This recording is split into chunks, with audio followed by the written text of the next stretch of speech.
Boa noite, a partir de agora estamos ao vivo e você acompanha o Roda Viva Amazonas. O programa de hoje tem como tema a violência contra crianças e adolescentes, como uma face mais dura da violência que acontece no país, a violência urbana particularmente, crianças abandonadas, estupradas, torturadas, assassinadas, uma sucessão de crimes brutais que tem chocado o país. Estudos mostram que a família é o centro e o núcleo de proteção de crianças e adolescentes, podendo ser também a origem das agressões. Dados crescentes da violência contra crianças e adolescentes revelaram que mais da metade dos casos registrados pelo Conselho Municipal dos Direitos da Criança e do Adolescente, CMDCA, aconteceram dentro de casa, pelos próprios familiares. Para discutir sobre o assunto, Roda Viva Amazonas convida o sociólogo, professor da Universidade Federal do Amazonas, o Luiz Antônio Nascimento de Souza, como gosta de ser chamado, que é bacharel em Sociologia pela Universidade Estadual Paulista, Unesp, mestre pela Universidade Federal de Viçosa, exerceu atividades como chefe coordenador do Departamento de Ciências Sociais da UFAM, vice-presidente do Sindicato dos Professores da UFAM, coordenou estudos sobre violência em Manaus, 2003 e 2004, que produziram subsídios para o programa Galera Nota 10 e um novo modo de policiamento em um bairro de Manaus que ajudou a reduzir os homicídios. Realizou pesquisas na área de segurança pública, violência, sistema prisional, concluiu estudos sobre populações humanas em unidades de conservação. Luiz Antônio de Souza, nosso convidado de hoje, seja muito bem-vindo. Como convidados, a jornalista Lúcia Carla Gama, Carlos Eduardo Matos, da Press Comunicação, Margarida Galvão, do Jornal do Comércio, e André Alves, do Jornal A Crítica. E você, que é sempre nosso convidado muito especial a participar, pelo telefone 2101-4996, 9152-2610 e pelo e-mail rodaviva@tvcultura.am.gov.br. Boa noite, professor. Boa noite, senhor. Como é que a gente pode começar, hein? Depois desse anunciado aí, a gente já podia soltar aqui as rédeas, que o senhor ia flanar bem. Mas eu vou colocar uma provocação em especial. Em que momento é que a gente está chegando? Por que o crime está tão frouxo? Essa sensação de impunidade, isso é uma crise do nosso sistema jurídico? Eu penso que tem algumas questões que precisam ser consideradas. Uma delas é que os laços que a gente chama de tecido social estão se rompendo, né? Eu costumo dizer, enfatizar muito isso, que é na brincadeira, é na infância que o sujeito cria laços com o outro, né? É na brincadeira que a criança, por exemplo, aprende a respeitar o outro.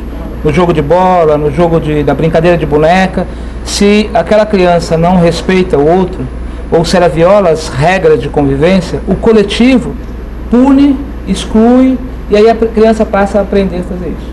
Nas últimas décadas, esses espaços de sociabilidade foram sendo eliminados. Você não tem mais campo de futebol, você não tem mais a rua de cima, você não tem mais quintal, você não tem mais a quadra, enfim, você não tem mais espaços. As crianças estão sendo negadas espaço de sociabilidade.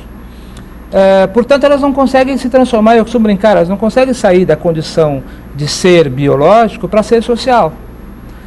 De outra forma, a família, ela perdeu, eu não quero centrar muito a atenção na família, mas a família tem perdido a capacidade de ser referência positiva para essas crianças, né? A família deixou de ser uma referência de modelo de comportamento. A ausência cotidiana dos pais em casa, a ausência cotidiana das mães. Eu sempre brinco com meus alunos, quando nós éramos crianças, a rua sempre tinha aquilo que nós chamávamos de fofoqueira, né? A mãe e o pai estavam fora, nós aprontávamos, a fofoqueira nos entregava. Na verdade, o que era? Era uma cumplicidade. A família era um desenho mais estendido, onde todos éramos responsáveis uns pelos outros. Hoje você mora num condomínio, ou numa vila, ou num bairro, você pode passar 10, 8 anos morando, você não conhece o vizinho do lado. E se você conhece, você também não quer se preocupar. Quer dizer, o modelo de desenvolvimento da sociedade gerou um individualismo que eu não me preocupo mais com o outro, né? E, em especial, com o filho do outro, né? Porque o filho do outro eu não mexo, no meio do filho do outro eu não me importo, eu não me... Então, é preciso reconsiderar isso. Nesse sentido, o Estado tem um papel importante. se você pensar, nos últimos 15 anos, foram produzidas um conjunto de políticas públicas para idosos, para negros, para portadores de deficiência, etc. As crianças e adolescentes foram completamente excluídas desse processo, né? As poucas iniciativas na área, por exemplo, de adolescentes, primeiro emprego, foram um fracasso, né? O Galera Nota 10, por exemplo, foi uma experiência interessante, acabou, né? Em São Paulo, por exemplo, quando a Marta Suplicy foi prefeita, ela construiu os Centros Integrados de Educação e Entretenimento e Lazer, os CELS. O prefeito, em seguida, fechou, considerando que era muito cara a manutenção daqueles centros. Se as crianças não tiverem, crianças e adolescentes não tiverem espaço para construir a tua sociabilidade, tem uma frase, não é lá boa referência, mas só para a gente ilustrar. Tem uma frase do movimento Skinhead que ele diz: uma sociedade onde os jovens não são considerados, uma sociedade onde os jovens não são levados em consideração, resta a esse jovem destruir essa sociedade. Quer dizer, que espaços que nós estamos construindo de sociabilidade para os nossos filhos e adolescentes? Quantas praças públicas nós temos em Manaus? Quantos parques públicos nós temos em Manaus?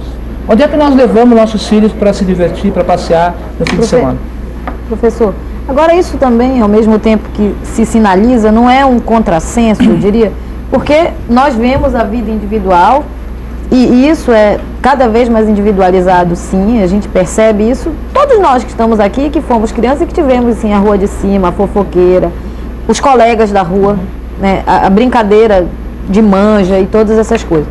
Mas, ao mesmo tempo, quando a gente percebe, e aí vamos tratar de um caso atual, um caso como Isabela, a gente vê uma comoção nacional enorme e as pessoas se manifestando grandemente, até, e aí os programas de televisão que têm abordado o assunto nos mostram que as pessoas saem de casa e vão lá, saem do trabalho para ir lá fazer o protesto. O que é isso? A gente vive uma grande crise, nós não sabemos onde nós vamos parar e a gente quer se segurar em alguma coisa. O que é? Me parece que tem, por um lado, tem a espetacularização do caso, né? É uma espécie de Big Brother real. Por outro lado, é a ideia de que eu preciso culpar o outro, eu preciso atribuir o outro a culpa. Alguém tem que assumir a culpa. Então o outro é o culpado. Mas a rigor, o que nós estamos fazendo? O que nós, adultos, estamos fazendo? Que projeto que nós estamos desenhando para nossos filhos e adolescentes? Que projeto que nós estamos construindo de futuro? É verdade que nós éramos arteiros, aprontávamos, mas a gente tinha uma utopia. Ir para a universidade, ir para o mercado de trabalho, ir para a Zona Franca, etc. Eu tenho visto meus alunos em sala de aula, eles estão sempre muito angustiados, quer dizer, eles não têm perspectiva de futuro. Né? E parece que nós vamos ter que puxar o freio de mão. Só para fazer um paralelo, nos anos 70, dos anos 50 até os anos 80, o mundo experimentou um crescimento espetacular na Guerra Fria e com as armas atômicas. Meados dos anos 80, quando começamos a nos dar conta do risco que significou aquilo, nós puxamos o freio de mão e desarmamos as bombas atômicas.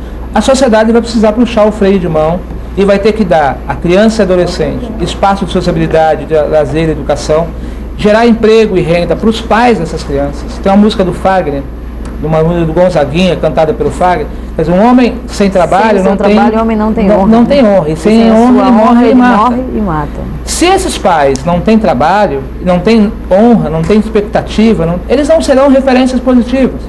Né? O que fica claro no caso da Isabela é que tanto o pai quanto a mãe, o pai, mãe e a madrasta, são resultado um pouco desse modelo que eu estou falando. São individualistas, são narcisistas, foram hiperprotegidos pelos pais.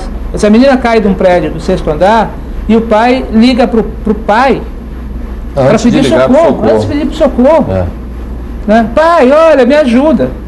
Né? Que tipo de... Você perde a referência, inclusive, das instituições, né? Das instituições que estão ali, sociais, que fazem.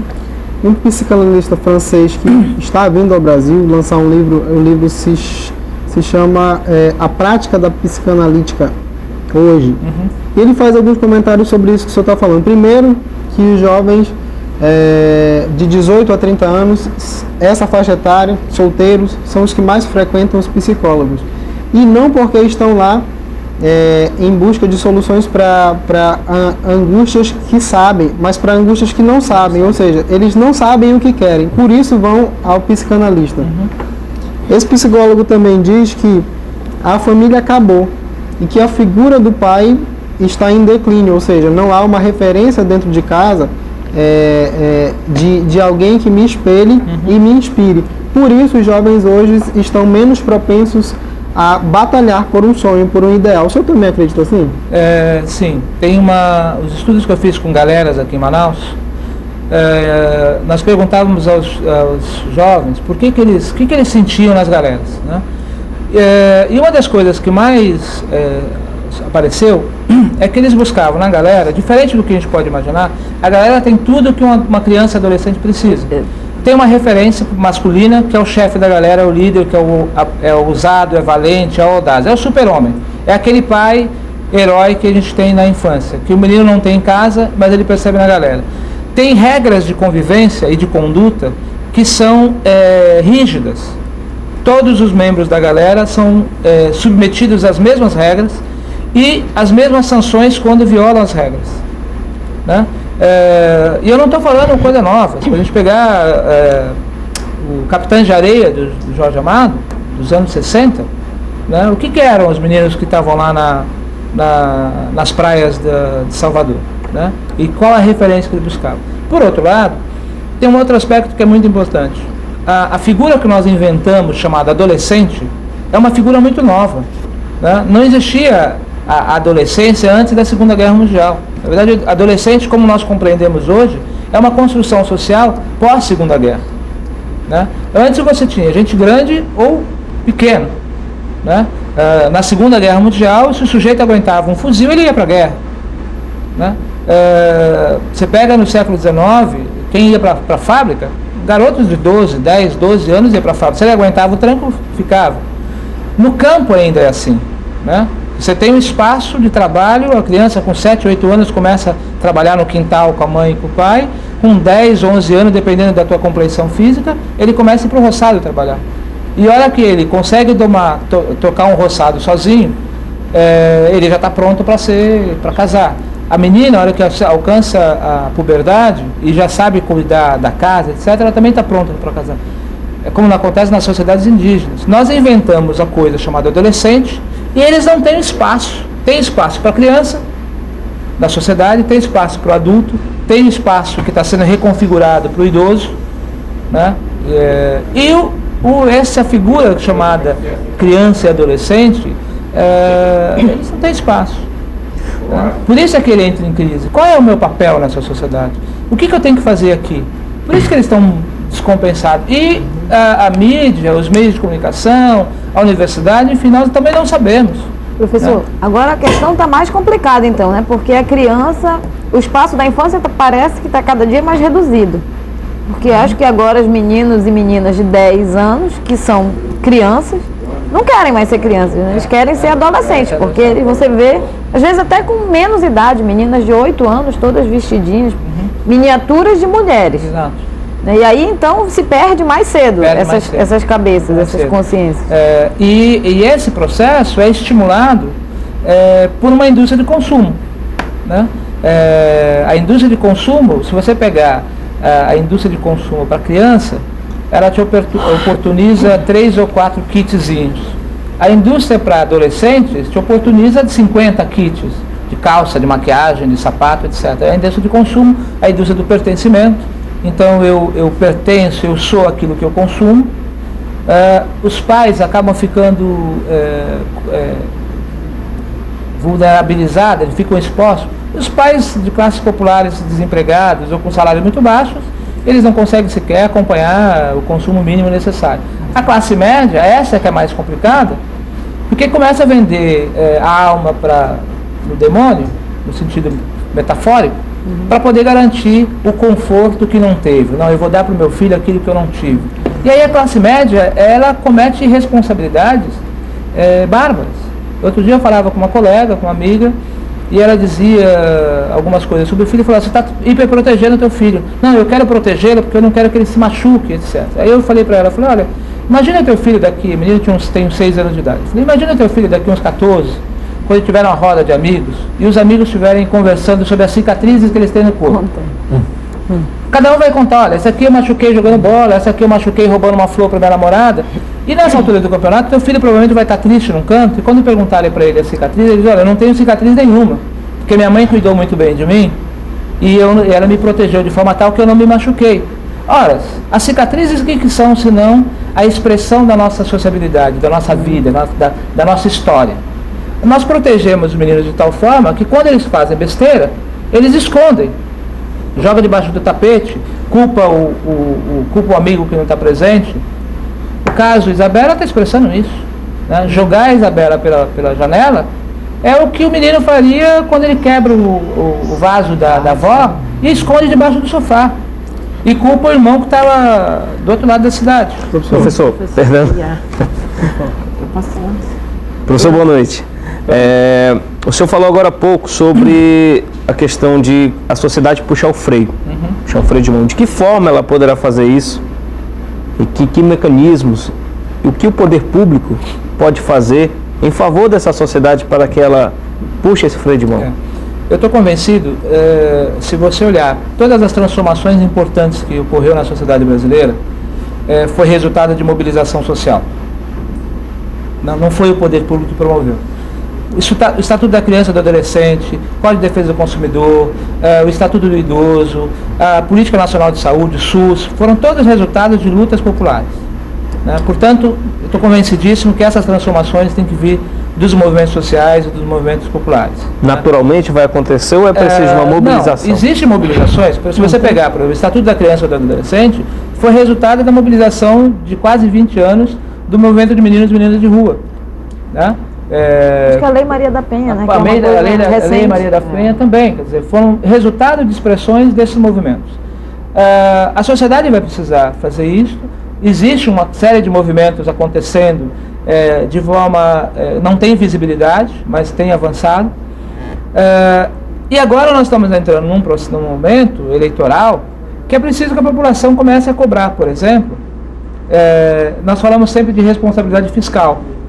Um prefeito é capaz de perder o mandato se ele não cumprir as normas da contabilidade do município. Se ele não pagar as contas em dia, se ele não fechar a tua contabilidade. Entretanto, se o prefeito for governar por 4, 8, 12 anos uma cidade, e se ele não construir uma única creche, se ele não abrir uma única vaga na escola municipal, se ele não promover uma única atividade para crianças e adolescentes, não acontece absolutamente nada. E aí, nesse sentido, eu chamo a imprensa à responsabilidade, que vocês são capazes de cobrar o prefeito em relação ao orçamento geral, etc., mas ninguém cobra dos candidatos. Escuta, qual é a plataforma que você tem para os nossos filhos? Né? Eu não quero saber de sala de aula, porque nós estamos experimentando um processo de escolarização. Salas de aula estão sendo abertas diuturnamente. Mas a qualidade desse ensino é sofrível. Né? Uma escola que você tem muros que são 3 metros de altura, as escolas têm muros mais altos que os presídios. As escolas estão com grades mais resistentes do que as casas dos manicômios. Que sociedade é essa que está tentando educar nossos filhos sob o signo do medo, do controle e da vigilância? E parece que há aí uma divisão, né? Ainda que se tenha e já haja uma mobilização que se espera que evolua, de se conseguir trazer os pais para dentro das escolas, porque há a divisão da classe pobre, que mantém os filhos nas escolas públicas. Aí você tem a dificuldade de reunir os pais. E a classe mais alta que paga a escola, parece ser a classe também que procura as escolas mais rígidas, mais completas, mais tudo para também se manter distante, porque trabalha, porque faz... Né? Então, a escola educa a classe alta que paga, e a escola e os pais ficam distantes da escola pública que precisavam estar presentes também. Né? Olha, em relação a isso, eu acho que tem um tema muito interessante que é o seguinte: as avaliações das escolas públicas têm demonstrado esse caráter sofrível do ensino público, mas nós avaliamos a escola pública. Quem é que avalia a escola privada? Nós não avaliamos a escola privada. Eu, como professor universitário, eu sei o que está chegando na universidade. Eu posso perguntar para um aluno, por exemplo, o que é um celular. Ele é capaz de me descrever toda a engenharia do celular. Quando eu pergunto para o aluno o que você pensa sobre o celular, aí ele trava, dá tela azul e diz, eu não estou programado para fazer isso. Porque eles não são estimulados a pensar. Eles são estimulados a responder os quesitos, a passar no vestibular. A minha filha estuda numa escola, quando eu cobrei, falei, olha, eu queria ver minha filha chegando em casa, descabelada, porque o professor colocou um desafio para ela. Né? Eu não quero que a minha filha seja treinada para passar na UFAM. Né? Eu quero que ela seja estimulada, ela seja provocada a sair de uma área de conforto, que as escolas têm promovido isso, para ela ser desafiada. As escolas perderam essa capacidade. Por outro lado, isso é resultado também do comportamento confortável dos pais. Né? O sonho da classe média qual é? Ter um quarto para cada filho, de preferência com televisão e agora com computador. E aquela história, menino, não me enche o saco, vai para o teu quarto, vai ver televisão. Né? As escolas, eu costumo dizer que parecem balcões de supermercado. O pai entrega, quando você vai no supermercado, você pega a tua bolsa, tem um funcionário que põe a tua bolsa debaixo do balcão e você te dá uma senha. Ao final da compra, você espera receber a tua bolsa do jeito que você guardou. Os pais estão fazendo isso, estão depositando os filhos nas escolas, pode ser das classes populares ou das classes médias, e espera que ao final do dia o teu filho esteja melhor. E se o filho vier, né, limpo, de banho tomado, né, e dócil, melhor ainda. Né? O bom filho é aquele filho dócil, né? Né? O filho que não dá problema. Meu filho é maravilhoso, ele é super dócil, gentil, educado. A gente não vai transformar. Isso acontece constantemente. Há escolas em Manaus que recebem alunos de 2 anos, 3 anos, 4 anos. Se você forçar a barra, até com 6 meses eles recebem o teu filho. Eles chamam isso de escola. Os garotos de 2 anos e meninas são educados lá nessas escolas. São especialistas, pedagogos, que estão lá para educar essas crianças, para começar a ensinar coordenação motora, ou a partir dali identificar as palavras. Ocorre que se utiliza desses professores para transferir, parecem, responsabilidades. Então as crianças perdem o convívio familiar a partir dos 2 anos de idade. E ela nunca mais vai ter um convívio com o pai ou com a mãe, a não ser em alguns momentos no final de semana. E esse pai, quando esse filho completa 14, 15 anos e começa a aprontar dentro de casa, ele vai se perguntar onde foi que eu errei, porque eu dei uma educação tão boa para o meu filho, só que acontece que a referência que o filho criou na mente não está dentro de casa, ficou na escola. Como é que o senhor avalia essa questão, professor? O senhor acha que os pais hoje estão deixando de assumir responsabilidade diante dos filhos e estão deixando de impor regras, e a gente vive numa sociedade muito liberal e desregrada, e por isso os jovens acreditam que em certa idade eles podem fazer tudo, sem limite? Então, nós temos aquela tese, a teoria da curvatura da vara, né? Teve momentos que nós tratávamos as crianças como coisas, né? E batíamos e puníamos e tal. Em outro momento, não, as crianças têm direito, são cidadãs, então não pode bater mais, não pode fazer isso, aquilo. Esse pai e essa mãe, né, nesse dilema entre qual é o meu papel, como que eu devo educar? Como eu falei anteriormente, quem educava não era o pai e a mãe, mas era a comuna. Era o pai, a mãe, o avô, a avó que moravam perto um dos outros, que interferiam no dia a dia, enfim. Hoje, esse pai está sozinho, essa mãe está sozinha, invariavelmente. Eles não foram treinados para serem pais e mães, socialmente falando, e aí acaba delegando à escola essa tarefa, as escolas ou essas, muitas vezes, caça-níqueis de educação. E eles ficam orgulhosos porque os filhos com 3, 4 anos de idade já sabem desenhar o nome. Né? Os filhos com 5, 6 anos de idade já estão indo para o 2º, 3º ano primário, antigo 2º, 3º ano primário. Outro dia um garoto de 8, 10 anos fez um vestibular numa dessas escolas caça-níqueis e foi aprovada para o curso de Direito. E os pais ficam orgulhosos, porque numa sociedade que é mediada pelo que você tem e pelo número de diplomas que você tem, enfim, então, às vezes os pais acham que estão fazendo certo. Tem pais que estão contando na ponta do lápis quanto que ele vai gastar no investimento na educação do filho. É um erro isso, porque eu sempre falo para as crianças, eu falo isso sempre para minha filha, a obrigação da criança, as crianças têm 2 obrigações. A primeira é brincar muito, e a segunda é estudar. Porque é na brincadeira que você constrói os laços de sociabilidade. Não tem segredo, é na brincadeira que você constrói. Tem um documentário que a TV Cultura com frequência passa, sobre os Chucarramães e o Xingu, né? É na brincadeira que as crianças vão criando laços com os outros, com a sociedade, com o meio ambiente, etc. Se nós retirarmos isso e colocar as crianças encasteladas, engavetadas dentro dos modelos educacionais, e institucionalizar essas crianças, a criança começa a ter horário para levantar das 5 da manhã e vai se bobear 8, 9 horas da noite, ela tem tarefa ainda para fazer. Professor. Né? Margarida, eu sei que você tem o direito à sua pergunta, sim, que você ficou aí sendo reprimido o tempo inteiro. Mas a gente vai ter que fazer o primeiro intervalo, aí na volta a pergunta é sua, ok? Roda Viva Amazonas, volta em 1 minuto.